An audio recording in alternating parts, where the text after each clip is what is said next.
Today we're on a mission to upgrade the not horrible but could be better GHK G5 selector switch. The thing about this selector switch is really cool. It is ambidextrous, but the travel to get from safe all the way to fun mode is quite long, and I want to see if we can make this more ergonomical. Now, as with any video, our first mission is to see if the G5 works as it should.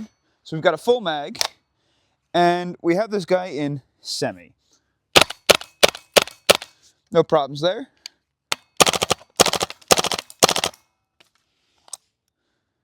And obviously you could see our fun mode works.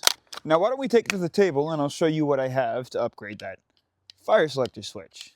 Now for today's solution for the GHK G5, before we tear it down, I'll show you what we have for it. We're going to be installing a sponsored upgrade sent to me from RogueWorx, again, who has been hyping up my G5 for so long, and they're one of the few companies right now that are making parts for the GHK G5, which is really cool. And this is the upgraded 45-degree fire selector switch. These come in multiple different variants, so you can get them in all different colors. You can get them black, brass, gold, I think red. You get tons of them. I went with red because I thought it'd be really cool as like a little accent piece.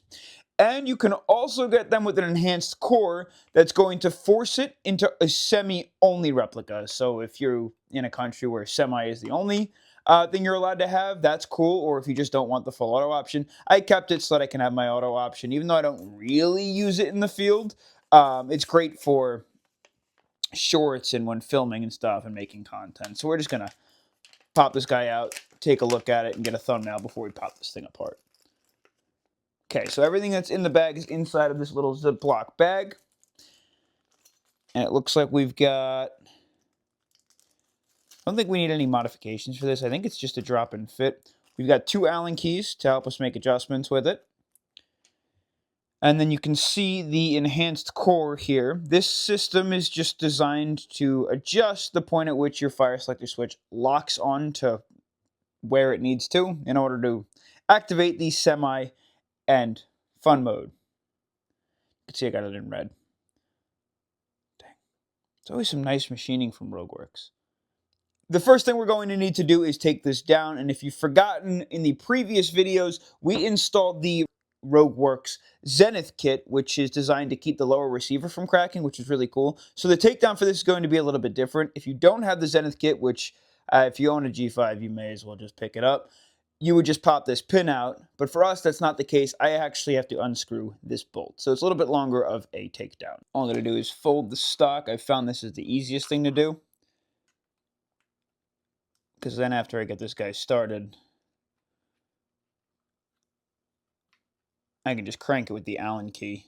I'm just going to pull that out, make sure I don't lose it. And the entire system should now, after I fold the stock back, fold in 2. And we have to unscrew this screw because this is a 2-way pin. We're just going to get at that screw now. It's a pretty shallow screw.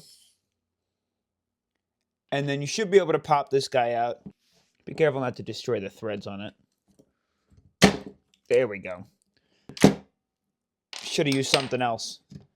Be more careful than me. Something plastic is probably your best bet. But there it is. It popped out. Duh. Okay. So I'm coming back to you from the future because I made a mistake while installing this. So before you pull this out, there is a grub screw up in the base here that we have to remove. And that is going to allow us to take out the spring and detent safely. Now be careful. This is probably going to be under spring tension. A little bit. There's the grub screw. And then, ideally, if I can wiggle it out of place, the spring should also come out. And there's going to be a pin in there as well. And there's the bearing. It's really, really, really tiny. So I would advise putting that somewhere where you can't bust it, or bust it. Lose it. Now, another thing, this guy is a little grub screw, right? And just going based off of the G5 and where it comes from, I'm going to assume metric is the size that we're going to need to keep it from stripping. But remember, tiny means easy to strip. And it looks like this one is grabbing just fine. Coming out with no issues. Don't really know how long that grub screw is. That is a long grub screw. So it looks like that goes entirely through that center core of the fire selector. Now I've dropped it inside the G5. There we go. We're not going to discard it. We'll keep it because we can obviously save all of our parts. I think now this side should just pop off. It does. You can see how that grub screw runs straight through in there. Earlier, I think we have to just wiggle this guy out. Do I have to adjust anything, pull anything? No. Just wiggle it on out. Yeah, there you go. And make sure you line up those notches with the cuts on the receiver right by the semi switch.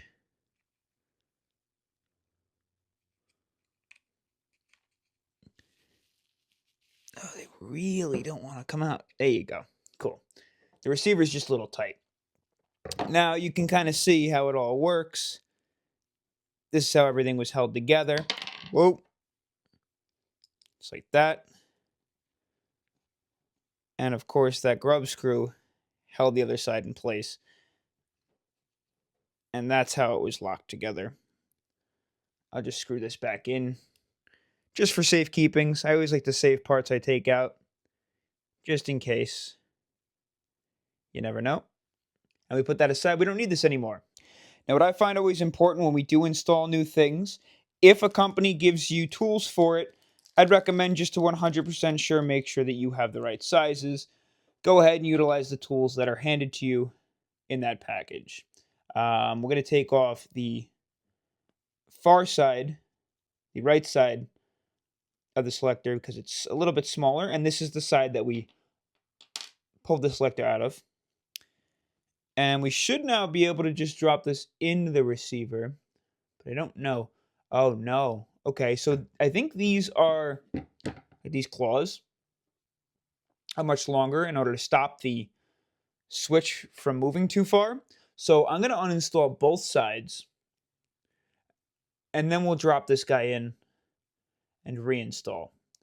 So if you can see the direction we have to install this, those bumps are all going to match at the base.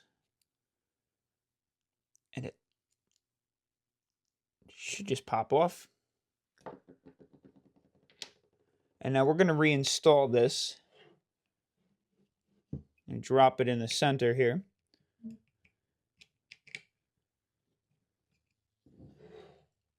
And we're just going to kind of move it around.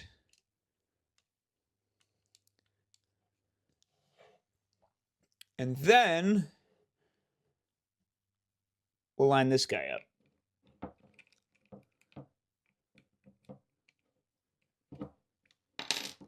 See if we push that in place. Make sure everything's lined up nicely. I'm just going to screw this guy back in.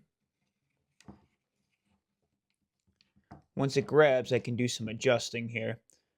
So I'm going to assume... Are we lined up at all?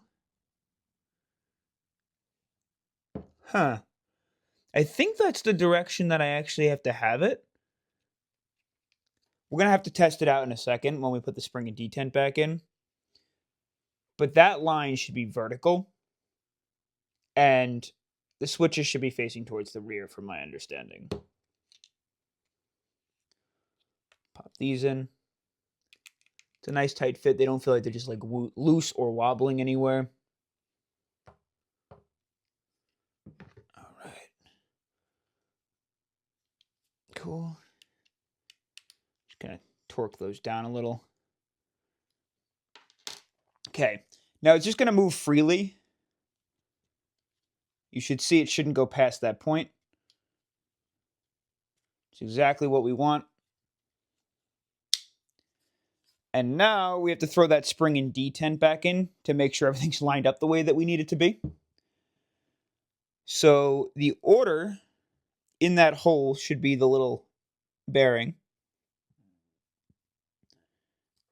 the spring,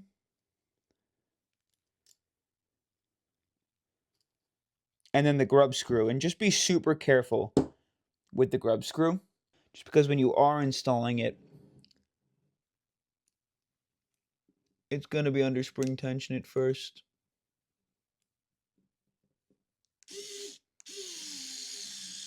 Man, am I glad I have an electric driver. Okay. Just make sure that's in all the way.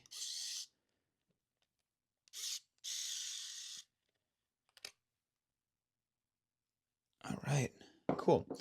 Now, it should click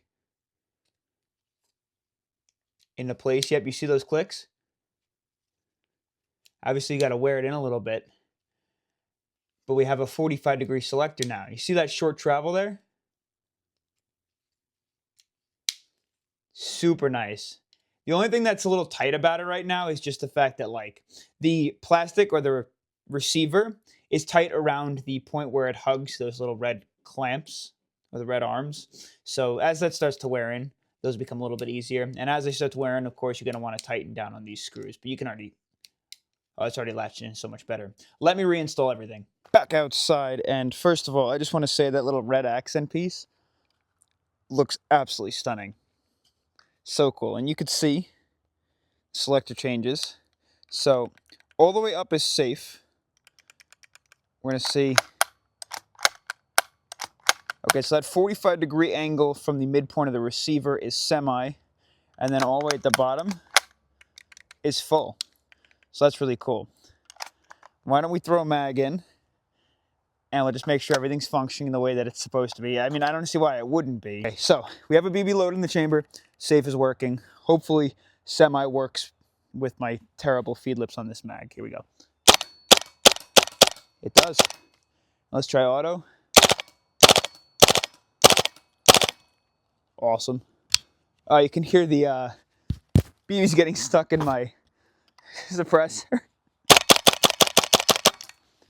And it locks back as it should, but that is really, really cool. And I love the fact that the this side is so long. I almost kind of wish this side was, just for the fact that, like, if somebody was shooting wrongy, they could activate it a little bit easier. But if you need to do the index finger, it is possible. You just have a little bit less leverage. The left side is where you get all that leverage from. So nice. Now, I'm kind of wrapping things up here. I just want to say that I know one other upgrade that RogueWorx does have for the G5, and that is an entire rail kit. They have a front handguard that is just evil looking, and I've been eyeballing it for a while. So if you guys want to see me install that and you want me to pick one of those up, just holler at me and let me know. Thanks, RogueWorx. I appreciate you taking care of my G5. That was a fire selector upgrade. It really wasn't that bad after all. See you in the next adventure. Peace.